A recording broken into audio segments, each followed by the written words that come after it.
Well, hello everyone. The day after my catheter removal, and I feel tops. Got some good rest last night, and fortunately, we're in the mood for another radio on the bench. Winding up the cabinet on the on the Silvertone 7039. I got a tube that's coming in that I'm going to replace the J5 tube with to see if it improves the reception any better than it does. I think it could do better, but we'll see. That J5 tube was, if you remember, in the iffy zone. So I'm going to take this this new one and stick it in there and see if we got any improvement. This here is a Monkey Ward's, I think, Airline model 93BR-720A. This is the Series A radio model. It has broadcast and shortwave, push button presets, a table radio that's probably about 18 inches long, about 9 inches deep, 8 or 9 inches deep, and about that same distance tall.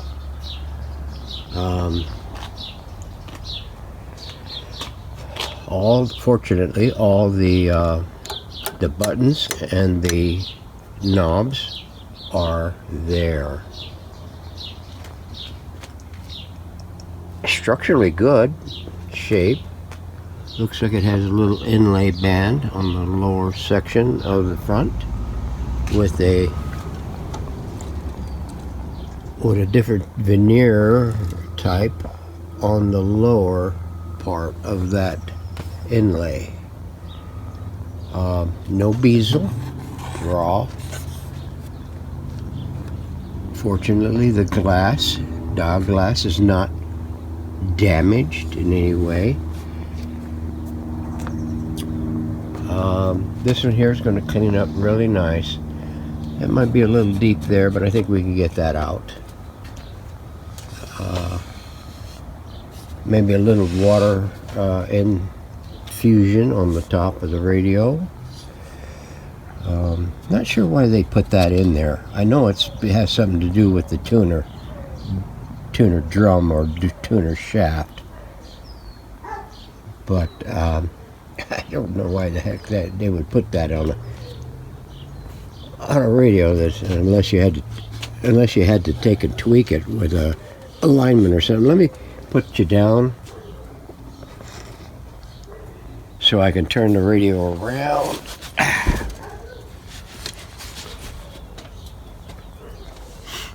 Yeah, get you back up here. Okay, yeah. It has an internal loop antenna. Kinda. It is a loop. A rather simple one.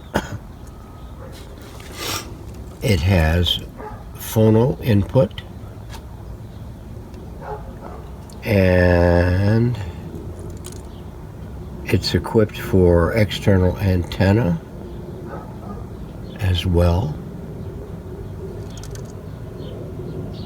Permanent magnet speaker. All the tubes are there. At least, I don't know if they're all original tubes, but they're all there. There's the back end of the push button assembly. And there is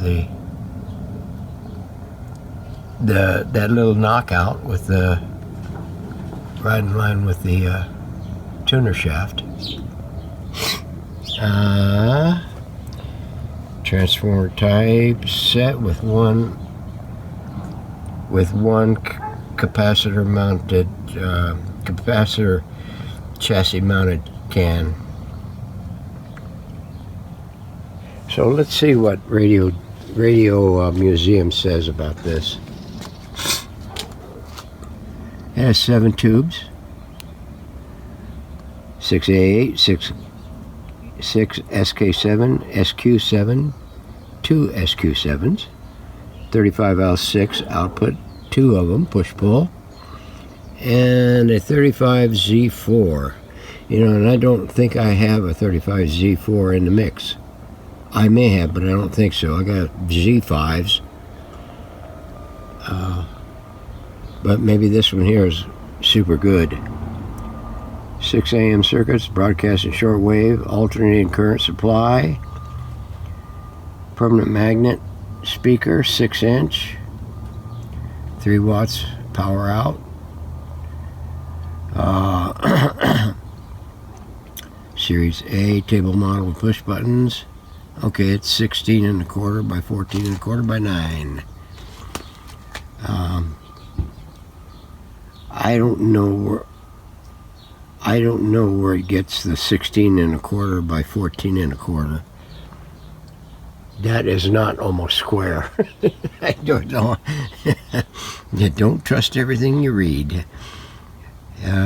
Is an AC operated 7.2 broadcast shortwave band receiver. Band frequency tuning range is 540 to 1550 AM. Shortwave is from 5.7 to 18. Built-in loop antenna for broadcast, and connecting an external, with provisions for connecting an external antenna. Shortwave band required an external antenna. Photograph input jack on rear. Also has push-pull audio output stage and push-button tuning for 6 stations. Let's see what else they say. The same schematic and chassis for this model is also used for the 04BR. Note that the first 2 numbers of the model number, the last 2 digits, this model was built for Montgomery Ward by Belmont. Starting in 39, Ward began adding the production series and model number with letter A and the model indicating the first production series. Other service documents such as writers did not consistently use the A and the model number when referring to the first production series model. However, models with the A at the end of the model number are the same as models with the A. It was $21.95 out the door. So, back then. And you can find it in Writers 1136. So this is a model year 1939. So what we're going to do is, it has the tube layout on the bottom. I'm surprised it's in good a shape as it is. We'll get a photo of that so we can reproduce it whenever we need it. I believe I've already done one for another Ward's radio, an Airline, that is similar with it. It might be the 729 model, 04BR-729, but I'm not sure. So 4 original bottom screws. So I don't believe anybody's been in here then. So I forget where this came from, but we'll find out. So hang in there. Let me get my screwy-roo driver and we'll take this chassis out. Hang on. Alrighty then. We got it all apart. Two panels along through here to take the antenna system out. 4 screws out of the bottom, knobs off the front, back out the chassis. We pulled the speaker mounting baffle off. The cloth is glued to the inside of the cabinet, as well as, well, maybe not glued to the inside of the cabinet, but that dial glass is taped in there to the front face of the, to the inside front face of the cabinet. We're going to remove that and take it out. And I'm thinking about looking and seeing if they have one online from Renovated Radios or Radio Days, one of the two, and see if they have one listed. And this one here is in good shape. I just want to make sure that they have one for posterity,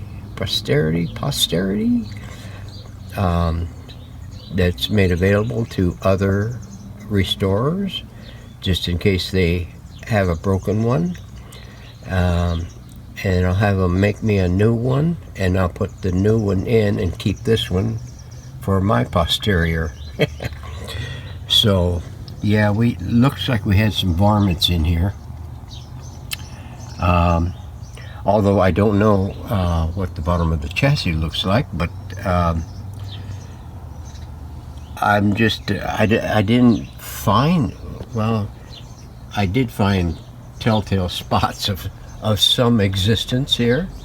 And we'll find out what the heck is going on. The speaker is a permanent magnet, yes, and it's in good condition. Notice that there are no finger holes in it. Buzz. So let's get this back out of the way. Oh, by the way, the antenna system looks like a typical antenna system that they used during that period. This one here is a little dilapidated, and it's broken in half right in the middle there. You can see the cracks. And we're going to fix all that. We're going to fix it up so it looks good. So let me get this out of the way. Put that over there. And there's a very freaking fracas. And let's scooch this over here. Yeah. We got rodent doo-doo and urine. Fortunately, I didn't get up here too much. Tiny little tuner area, yeah. And this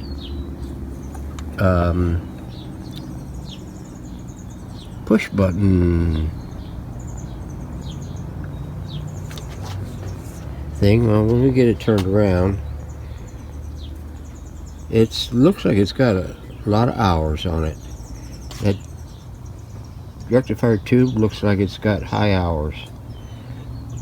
I'm gonna have to check and see if I got one, and if not, order one.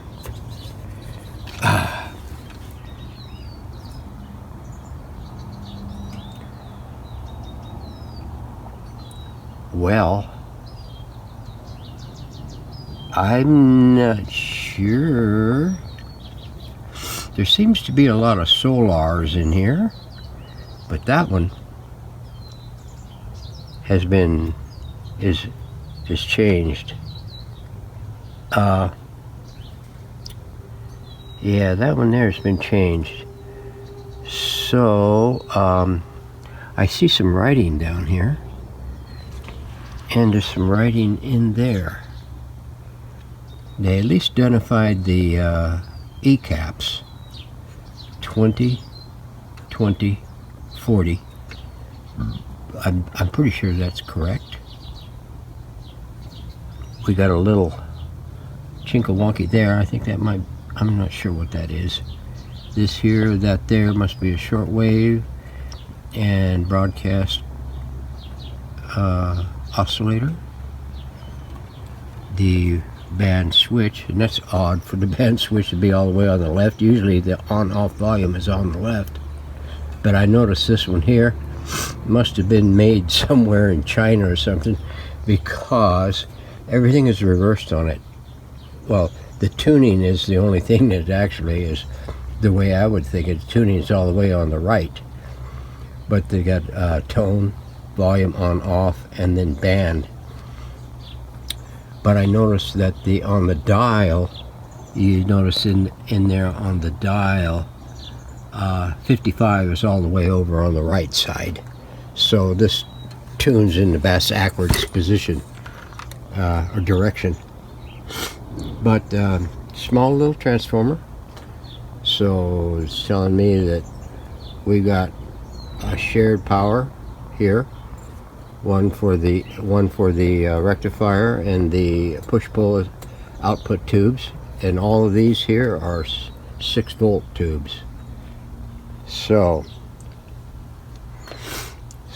let me turn this thing around and double check what I was going to check earlier.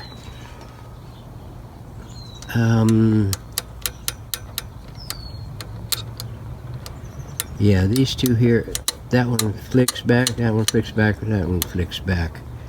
So this one here still has its little torsion spring on it, but this one here is completely lost. So I don't see it in the cabinet. So good bye spring out. This one here, yeah, it's still there. So I need a spring for sprung. This here looks still pretty good at jack. I noticed the one on the back has an issue with the insert, the center insert. I think I can put that back in place and fuse it in there. So with the exception of the cut power cord, everything in there still looks pretty good.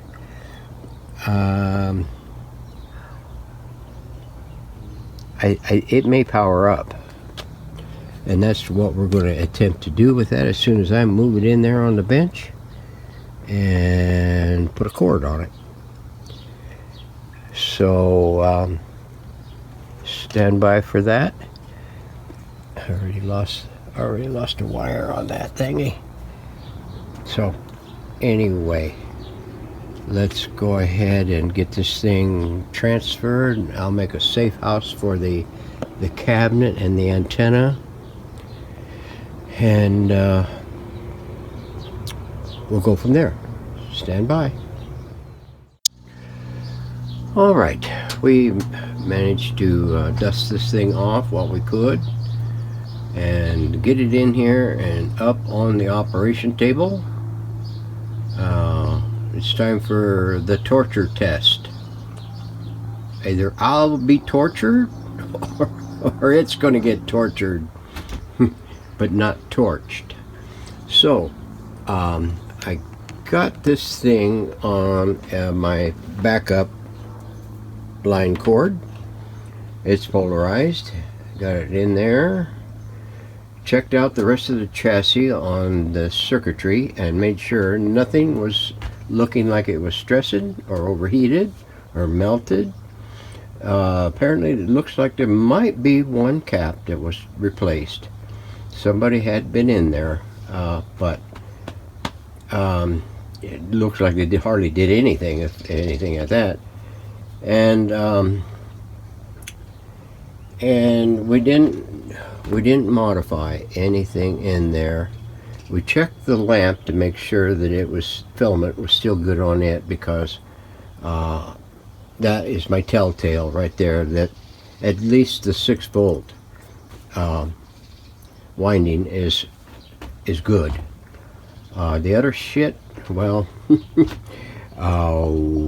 we're going to have to look and see about the 35 and the 35s, the 35-volt tubes. So, without any further dung, by the way, I am connected in on the voltmeter to pin 8 of the rectifier tube. We're going to watch it to see whether or not it's going to go 135 up or down. So we're going to bring it up on the 100 watt bulb because we've got a combination of tubes in there and many of them. And so, oh yeah, I bring my coffee with me. And we managed reinforcing this antenna loop because they're both the upper and lower rungs are split on the thing. So we got that managed in there while we were checking the other crap out, and it cured up enough to handle. So I believe we are in the broadcast position. Usually all the way counterclockwise is the broadcast position, but you never know, so that's what we're going to do. We're going to go that way. Volume is all the way up. Tone is all the way counterclockwise to, well, just for shits and grins. And then of course tuning, we're going to figure that out when we get to it.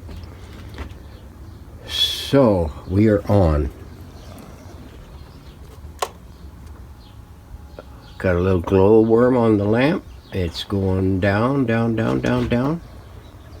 We got 240 on the Chingadingus. Let's turn this on. Dopey.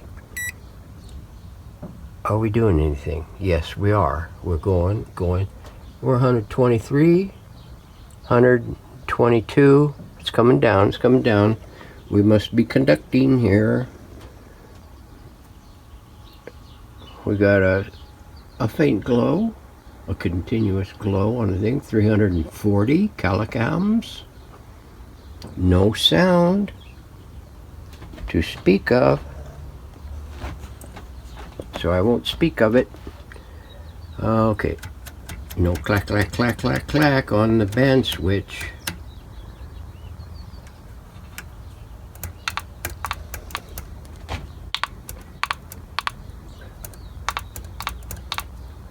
So we're getting something from through the tone system.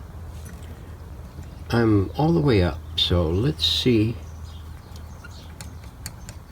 if we get anything. Boy, not even a hiss. Let's go over to the other band.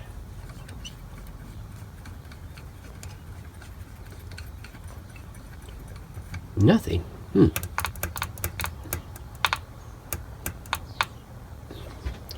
What are we pulling? 112 volts. 350 calocams. Steady light.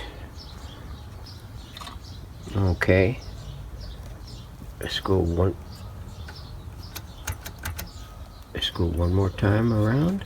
Notice the thing, I'm rotating it clockwise and it's coming back this way.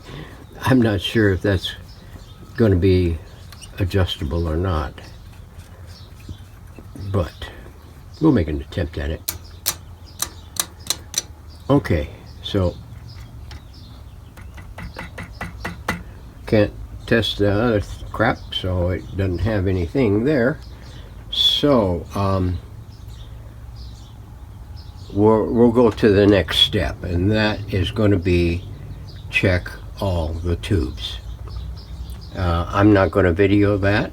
Plenty of people will bore you to death with that, but that would be the next step that I would take. Most other ones will probably just go from this to there to over here and go back and go chase their tail.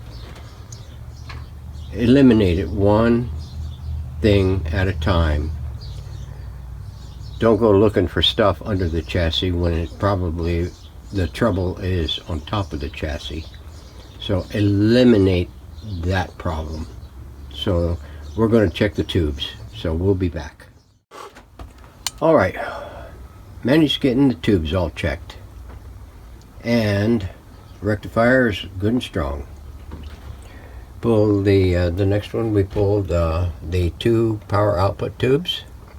One was a 35L6. The other one was a 50L6. That's not going to make very good performances there. This is the tube that I pulled out of there. Let me see if I can zoom in so you can see.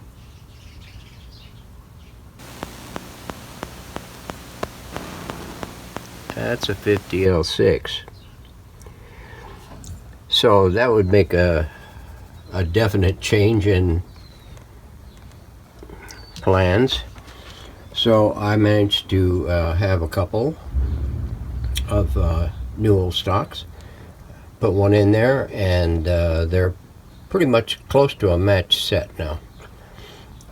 There was a Q7 that was a bit off, and that was replaced.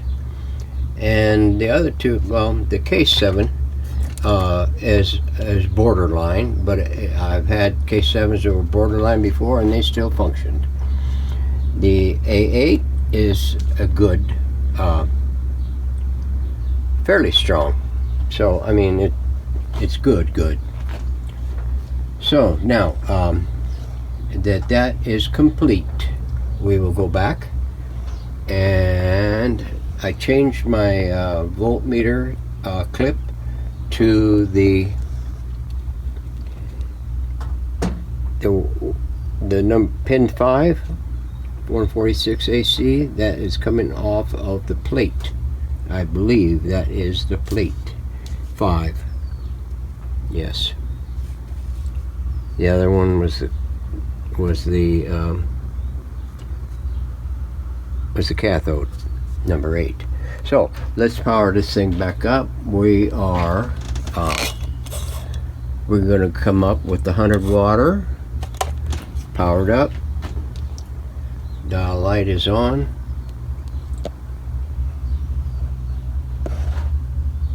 $250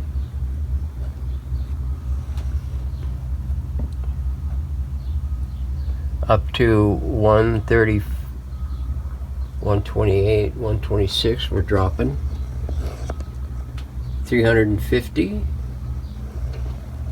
We got a bulb that's glowing all the way up on the tone. Let's scan and see whether or not we get anything. Nothing there. Go back the other way on the other band, and nothing there. So yeah, I wasn't sure if that was going to be the thing or not, but it sure make a difference in the circuitry with that heavier tube in there. So what we're going to do is we're going to bring it up to 2 bulbs because we're a bit short on the voltages. 420, 140, and it's showing 146, so we are right threshold. Put it back over there, volume up.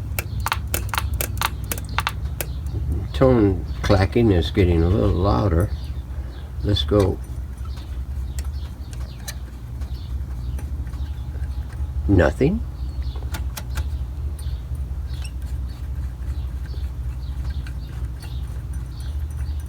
Nothing. Alrighty then. Well, not whooped yet. We still got full power to the shields. Let's go ahead and we will pull the dumb boys out offline. Let me yank this out. There, we're swapped over. Pulling 40, 41, 42, 45, 46, 47, 470 calicoms. We're pushing 150 volts now. 150, that's pretty steady. Tubes are glowing pretty good. Well, at least those 35s are. Wake up. Okay, we're up full blast. We're back over on the thing.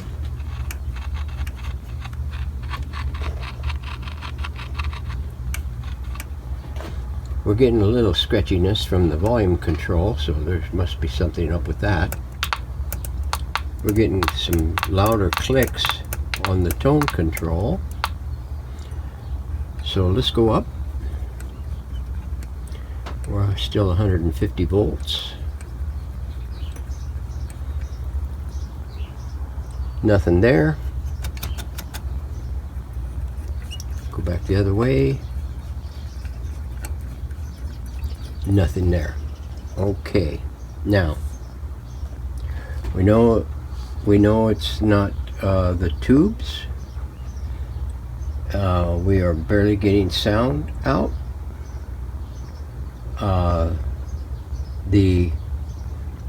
There's no clack on the band switch, so the only other possibility is the components are trash underneath.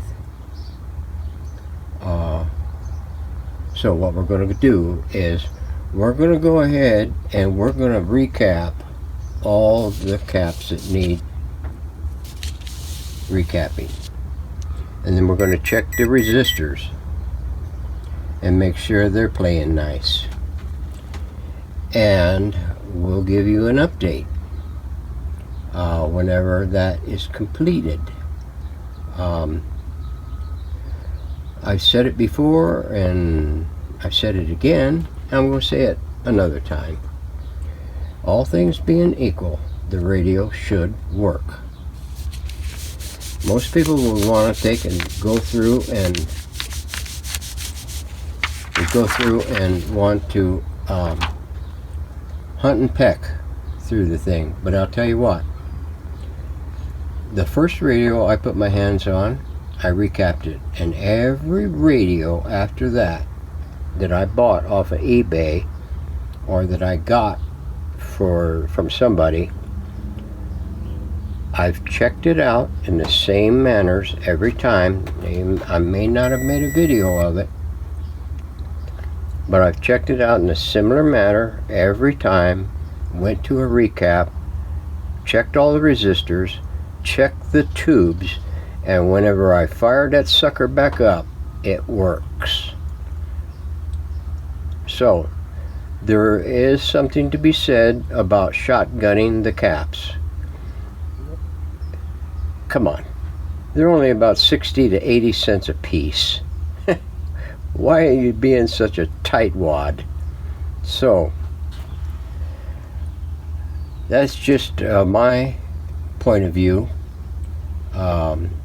You can chase your tail until you're blue in the face if you want to, like some.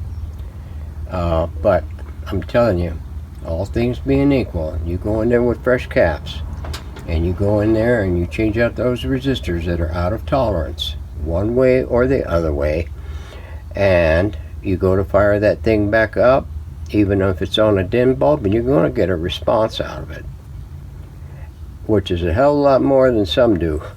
So we go.